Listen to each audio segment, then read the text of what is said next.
This morning marks the beginning of our student series for this fall. It's the final series of Thursday series, and it's not only happening here Thursday mornings, but we'll also be continuing on at Vespers through the course of this month. And you'll be looking at a very familiar passage. Each student's been asked to represent and talk from one of the Beatitudes found either in Matthew or Mark. So we're excited that you get to hear from your peers what God has been doing in their lives, showing up in their words. To introduce this morning's speaker, I'm inviting Tim. Come on up. Good morning, Andrews University. It's nice to see you all today. I'd like to introduce your speaker to you today.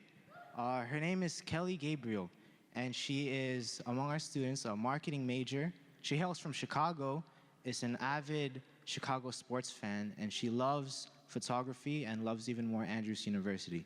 Andrews University, Kelly Gabriel.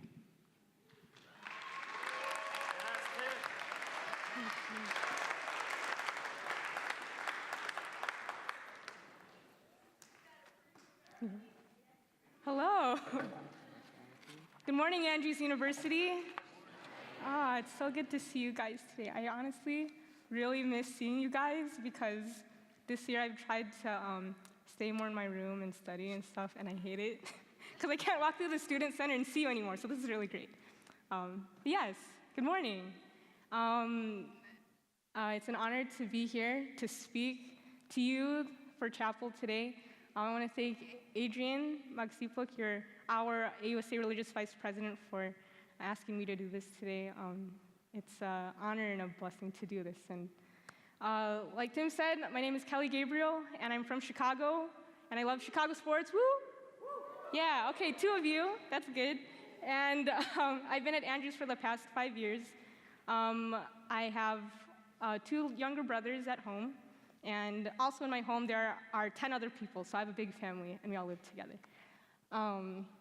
So today we're starting the student series about the Beatitudes listed in Matthew chapter 5. And the Beatitudes, in fact, are paradoxes. What's a paradox? Okay. Paradox comes from the Greek word paradoxin, which means contrary to expectations, existing beliefs, or perceived opinion. Okay, so for example, in Hamlet, he says, "I must be cruel to be kind." Can't you only be cruel or kind? How about a wise fool, or the saying, "Truth is honey, which is bitter"? Kind of doesn't make sense. Here's another one. So, again, I'm a diehard Chicago sports fan. I'm also a Cubs fan. Woo! Okay, so Cubs fans are kind of a paradox too. Yep. Yeah. For those of you that kind of have an idea, I'll remind myself.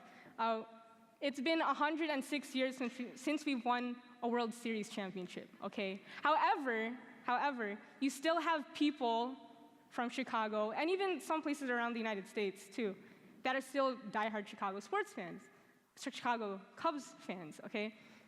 During the summer, if you go out to Wrigley Field where we play our home games, it's always full, always full. Win or lose or lose or lose, it's always full, okay? That's a paradox.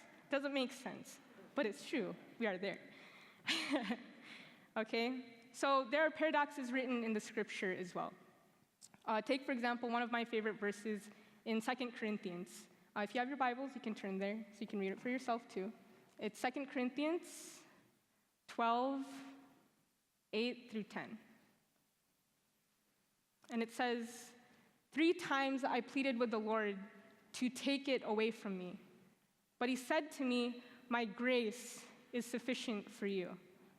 For my power is made perfect in weakness. Therefore, I will boast all the more gladly about my weaknesses, so that Christ's power may rest in me.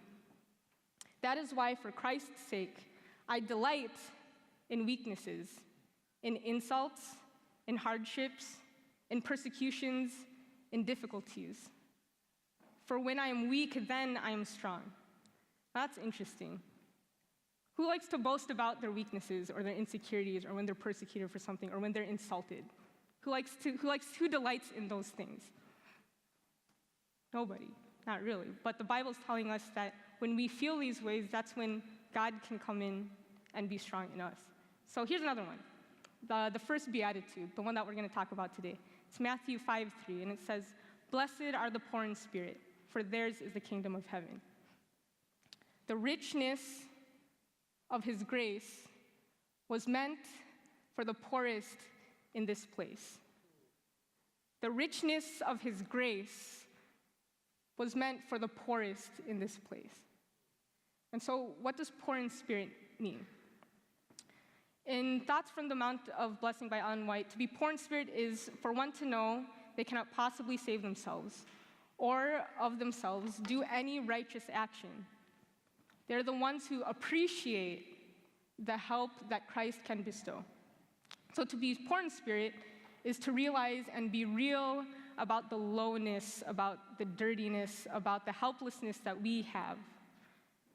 And by this humbleness, we can then truly appreciate the help and grace that is given to us. Okay, so what is the kingdom of heaven? The kingdom of heaven, by Ellen White, says, "The kingdom of God begins at the heart. Look not here or there for manifestations of earthly power to mark its coming. When God gave his Son to our world, he endowed human beings with imperishable riches, riches compared with which the treasured wealth of men since the world began is nothingness. Christ came to earth and stood before the children of men with the hoarded love of eternity. And this is the treasure that, through our connection with him, we are to receive, to reveal, and to impart." Okay, so receiving the kingdom of heaven by being poor in spirit is the willingness to receive help, a gift, because we recognize our desperate need. Receiving the kingdom of heaven by being poor in spirit is the willingness to receive help, a gift, because we recognize our desperate need. So sometimes in our lives we feel complacent. We feel content in our accomplishments, our status, our prestige, our many responsibilities. And I have a story. And it's about me in high school, okay? And in high school, I held many positions in different extracurricular groups at church and at school, okay? And in high school, I also had a boyfriend, okay? Yeah. It was in high school, but he also had a lot of positions in extracurricular groups at church and at school, okay? So, for example, this is for the sake of the story, okay? For example, I was class president for all 4 years of high school. My boyfriend at that time was the essay president our senior year, and he was also ready to graduate with a 4.0, and he did, okay? We were also both in choir, in band, on varsity basketball, in yearbook, and we let out in Pathfinders at church. So everybody kind of saw us as like this power couple, okay? So we were very active, and so that kind of gives you an idea of how people saw us. Now, what people didn't know was what happened in between all of our responsibilities, okay? So, it was in one incident in which I learned what it meant to be poor in spirit and receive the kingdom of heaven. And it was in this kind of context, and I'll continue. Often, I would go to my boyfriend's house after school. School ended at 3:30 in the afternoon, and I knew that my boyfriend's parents didn't come home until about 6:30, 7 o'clock. So that gave us a couple hours to spend together alone. And this would often happen, and we would have sex. So one day, my boyfriend's father came home early, and we saw him through the window, okay? We were worried that he saw us through the other side of the window, and once we saw him, we were kind of like, you know, okay. So I left, like, hi, bye, you know, like, nothing happened. You know, I leave, I go back to school. And I worry. I'm like, oh my goodness, like, did he see something? I don't know. I text my boyfriend, I don't know, but did he say anything? He's like, I don't know, he didn't say anything. So we're scared, okay? Don't know what's happening. A few days later, my dad tells me, it's like, hey, Kelly, your boyfriend's dad called me. I said, oh, that's good. And he's like, he wants to have a meeting. I'm like, oh, that's really interesting. He's like, what? He's like, do you have any idea why he wants to have a meeting? I'm like, no. He's like, why? What did he say? He's like, well, he's inviting me, he's inviting mom, you, your boyfriend's mom, and him, and we're all supposed to meet together, like at the end of the week. Do you know why? No, but that's interesting. So I'll be there. He's like, okay, good, yeah. So that's at the beginning of the week, right? I text my brother, I'm like, oh my goodness, what are we gonna do? You don't know. So anyway, Friday comes, and we go to this meeting. And of all places, we have this meeting in McDonald's. Of all places to pick. And so we sat at a McDonald's inside at a table. It was my boyfriend's mom, his dad, my boyfriend, my dad, my mom didn't come, and myself, okay? And so we sit there. I guess his mom didn't know because she's trying to offer me fries and ask me how I'm doing, and she's smiling and whatever. And I'm just kind of like, I'm fine, thank you. And so we finally sit down. And my boyfriend's dad opens a conversation talking about relationships and how relationships can be tainted. And he continues this conversation with us by explaining to us, to the table, what he saw, like out loud, in front of my dad, in front of me, my boyfriend, his mom, and his dad was the one leading the conversation, in a McDonald's, of all places. Mind you, there were people around us. So as time went on, people are like hearing this, because he's not saying this quietly. People are hearing this and they're like, oh, you better leave. And so, oh yes, please leave. I don't need you to leave. It was really embarrassing. We sat there for about an hour and 45 minutes, and I didn't have much to say for myself. I mean, there was a time in that conversation where, he asked us, like, is there anything you want to say? He's asking me and my boyfriend, and it's like, what do you say? He wasn't wrong. Like, what he described was right. And I knew that. What am I supposed to say? I don't know, I didn't say anything. I tried to be really like inside I was like, but over here I'm like, I have nothing to say. I'm trying to be really strong about it. But I felt horrible. I knew what I was doing, but to be called out on it was another thing. To be called out on it in front of my dad, somebody that takes care of me, somebody that I look up to, someone that has sacrificed so much for me, it was hard. And so we left. They went home. We drove home. Home was like a few minutes away. We sat in the car, silently. What are you supposed to say? Get into the driveway, and we sit in the driveway in the car. We don't get out. We don't say anything. Nothing. We sit there in silence. And as I'm sitting there, I'm just feeling really, really low, really, really dirty, really, really disgusting. Like honestly, the way I felt was, if I were on the ground, if I was like on the grass or like the dirt, and like people stepped on me, I would be okay with that, because that's how I felt. That's how low I felt. And as I was sitting there, I was just thinking all these things to myself. That and, what's my dad gonna say? He hasn't said anything yet. What's he gonna do? He hasn't done anything yet. So we're just sitting there, and I'm thinking of all of this. And my dad finally turns to me, and I'm like, oh, what's he gonna do? And he says, are you okay? I'm really sorry that happened to you.